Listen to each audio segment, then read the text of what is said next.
Hello, Haunted Family. Welcome back.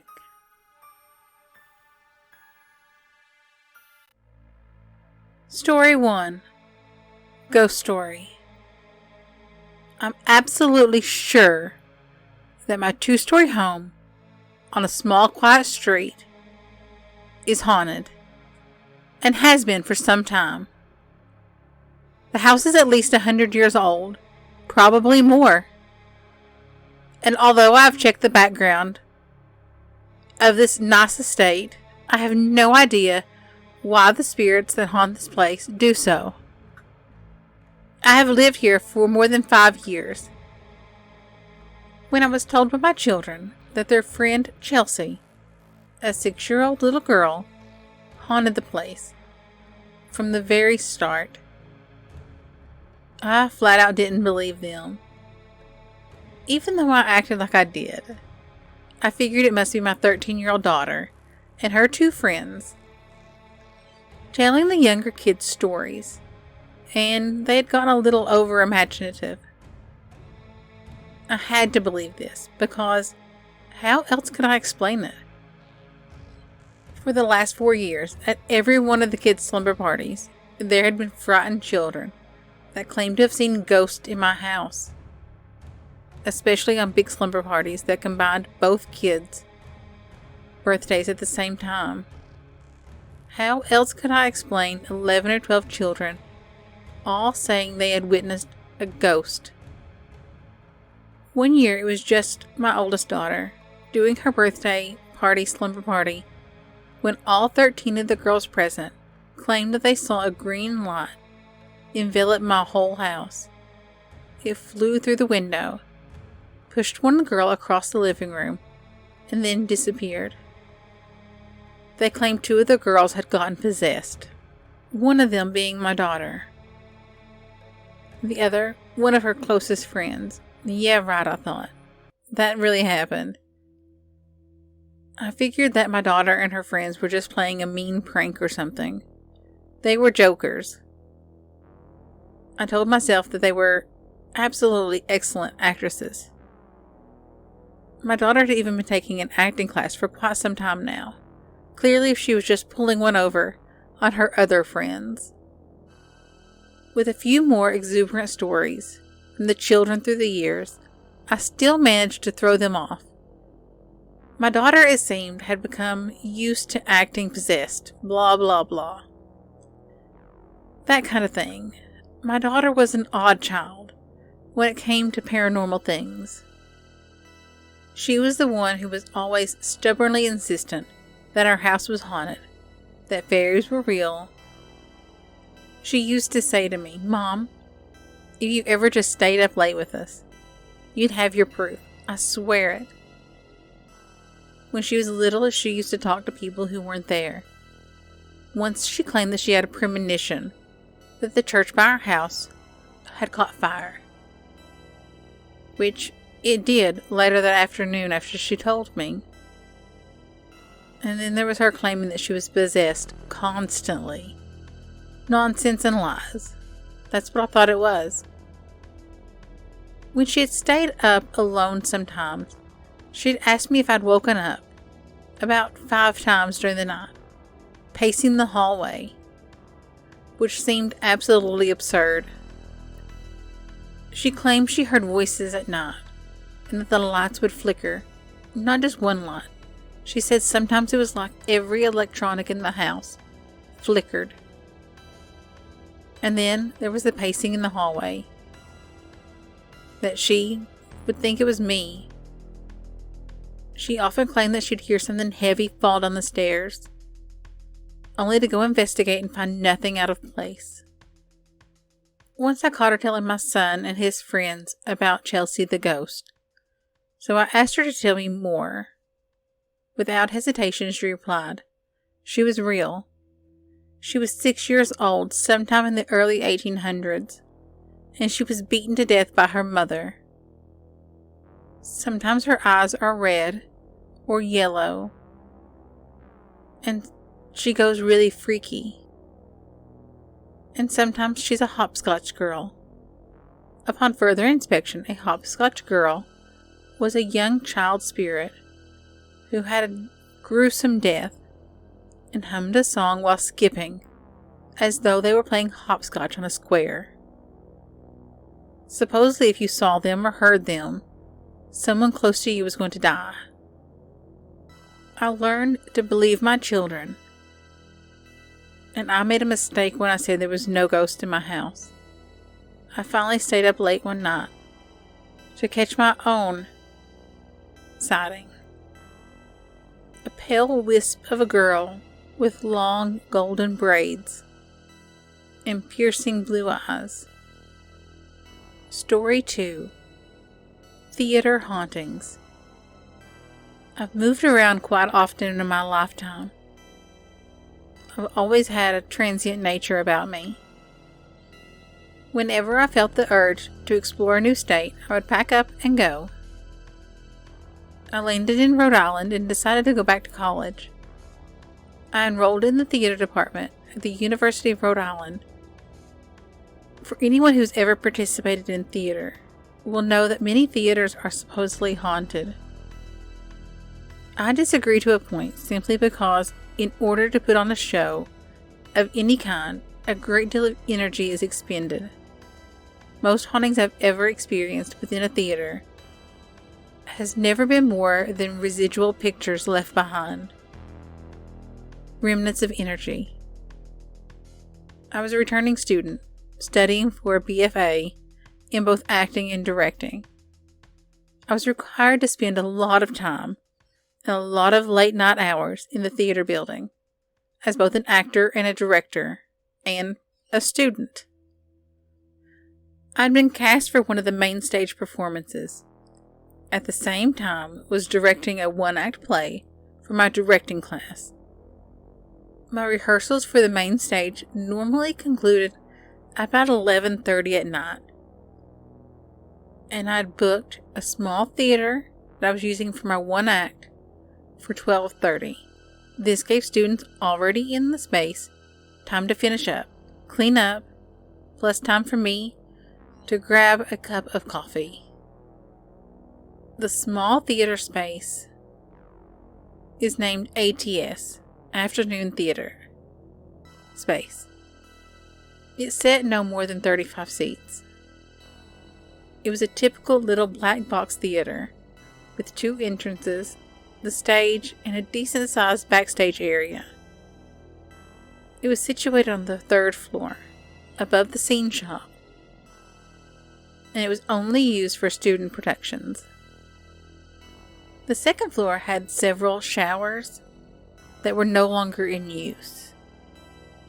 It's my understanding that the 2nd and 3rd floors had been kind of a crash pad for students who couldn't afford housing, sometime in the 60s. This was my first production, although not my last. I'm not aware of the history of problems with students encountered during rehearsals or shows. It was a rite of passage for all new students, so it was the best kept secret in the department. Lucky me, right? On the night of our first rehearsal, I was standing backstage with my stage manager, discussing the night's agenda. 2 of my actors were standing in the doorway to the stage, listening, waiting for rehearsals to officially begin. All of a sudden, I heard my name called in a loud, sing-song voice. Without looking up, I said "what?" in the same loud, sing-songy tone, thinking it was someone downstairs in the scene shop trying to get my attention. No answer.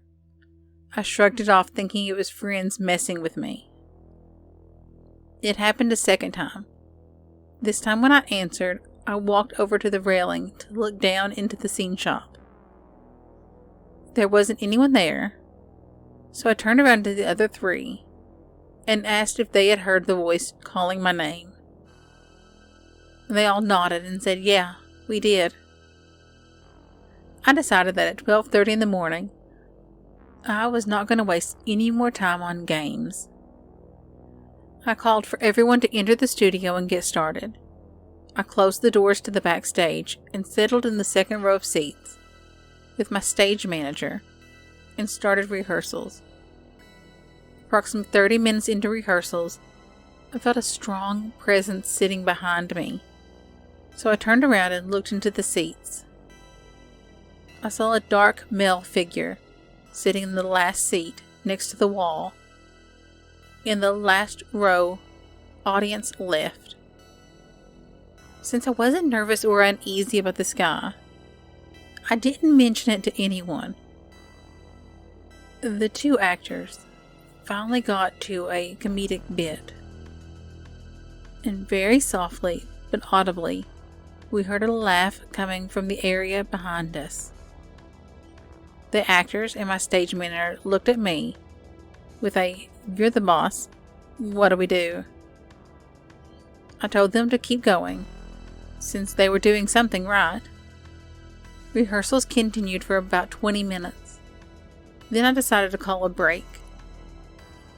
When we re-entered from backstage, where we had our break, the male figure was gone, but replaced by a larger, darker male figure who was pacing back and forth across the row.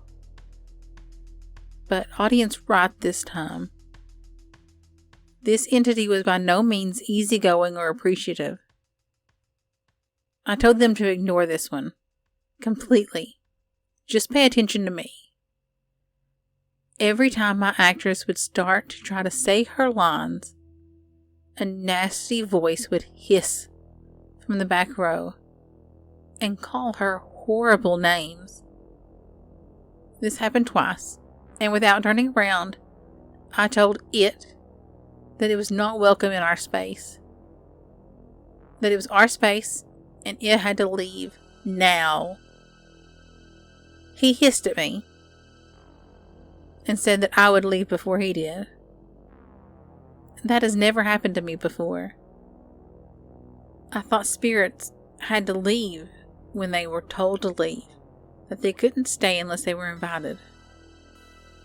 So I turned to my stage manager. I intended to tell her to start cleaning up, but before I had a chance, my attention was caught on stage by the image of a young girl, bloodied and bruised. I knew it was just an image frozen in time, but the thing behind me started laughing like it knew what I'd seen. I told everyone to pack it in and leave. The other three were already frightened by this second spirit, so they didn't hesitate to grab their things. When we heard a young woman screaming, we couldn't tell where it was coming from. It sounded like it was coming from everywhere at once. As we all ran out of the room to go down the stairs, I heard a voice say, "I told you you would leave first," and laugh. I ran out, and I remembered that I forgot to turn off the lights. I debated whether or not to go back to get the lights. And then the voice floated down the stairwell that said, "See you tomorrow." The next day I went into the chairperson's office and asked if I could reschedule my rehearsal performance times, or move them to a different space, without telling them why. I didn't want to sound crazy. I was told no, there was too many student productions at that time. There wasn't enough spaces or times. I was also told that whatever I experienced was perfectly normal, and everyone has to deal with it. Since I was the older student, I needed to suck it up and keep the younger ones calm. No one outside of the theater department ever needs to know about this. Story 3. The Well. After my husband and I divorced, I was given full custody of our son, Luke. My husband was given the house. My son and I moved into an old home that was always rather drafty. Nothing very welcoming. I worked most days, and a close friend of mine came to the house to watch Luke. After about a month of her watching him, she made sort of a funny remark. "Your son is so imaginative. He wanders around with this little imaginary boy named Casey. It's the cutest thing." At first I thought, well, he's a little boy. It's normal to have imaginary friends. Months passed, and apparently he was still communicating with this little imaginary friend. It was Christmas time, and I was given some time off work. I was doing laundry one day in our basement. I saw my son come in from playing outside in the snow. He was talking to somebody. As he started to climb the stairs, he talked to Casey, saying, "It's all right, Casey. You can go upstairs with me." I quickly asked my son who he was talking to, and he said, "My friend Casey." That night, I asked my son to help Mommy set the table. He set a place for his friend Casey also. I decided to play along, put some food on Casey's plate as well. As we were eating, I was shocked when the plate of food I set for Luke's imaginary friend vanished. Stuttering, I asked my son, "Where did that food go?" He replied, "Oh, Casey ate it." A week later, in the middle of the night, I heard water running in the bathroom. I decided it was just my son washing his hands. But 3 minutes later, the water was still running. No one needs to wash their hands that long. I walked down the hall, and I heard someone quickly turn off the water. I found the bathroom flooded. And then I saw my son standing outside of the bathroom, yelling at somebody. I quickly scolded my son for leaving the water on, and he blamed Casey. I decided that this Casey thing had gone on too far. As I was about to scold my son some more, I saw that the bottom of his pajamas were not wet. If he had run in there as I was walking down the hall to turn off the water, his pant legs would be soaked. There were several inches of water in the bathroom floor. We have a well outside the house. Every time my son would go near it, Casey would appear and start talking to him. I decided to take action. I went to the local place where people help you with ghost problems. I told them what was going on, and they told me he was trying to warn us. I went back home, and I asked my son to find Casey. He said that Casey was hiding in the closet. I found a small ball laying on the floor. I picked it up, and I set it in front of the closet. I said to Casey, "Casey, I'm going to ask you some questions. If the answer is yes, roll the ball back to me. If it is no, don't touch the ball." I decided that since he was always by the well, it had something to do with that. So I asked him, "Are you trying to warn us?" I rolled it, and shockingly enough, it rolled back to me. Then I asked, "Did you die in the well?" The ball rolled back to me again. When I asked, "Were you murdered?" the ball again rolled back to me. When I asked, "Do you want me to keep my son away from the well?" it rolled back to me. And then I asked one more question. "Is there anything else you would like to tell us?" I rolled the ball, and it didn't come rolling back out. I asked my son if Casey was still in there, and he looked and said, "No, no Casey." My son never saw Casey again. Story 4. Office Ghost. My particular experience has only been going on for about a month. I recently started a new job with a cleaning service. I clean night shift at what people local call the Lynn Building. I clean the first and second floors only. On the first floor is a back entrance. The lighting system is controlled by a light switch. I'm at this building at 7 p.m. 3 days a week. When I'm there, there's only one other person in the entire building, the cleaning lady who gets the third floor. The last person out of the building has to turn off the lights. Now, before either of us go home, we let the other person know we are going. I'm normally the last person out of the building. I've been working here about a month, and about 6 times, at exactly 8 o'clock, the first floor backroom lights flip off. I'm the only one on that floor, and one of only 2 people in the building. On many occasions, I swear it feels like I'm being watched. But that's not possible. The building's not particularly old. Maybe built in the 1970s. I'd love to know why or what keeps flipping off the lights on me. Thanks for listening. I hope you enjoyed the stories. If you did, give me a thumbs up, hit the like button, drop me a comment down below. I love hearing from you. Bye! Music by Carl Casey at White Bat Audio.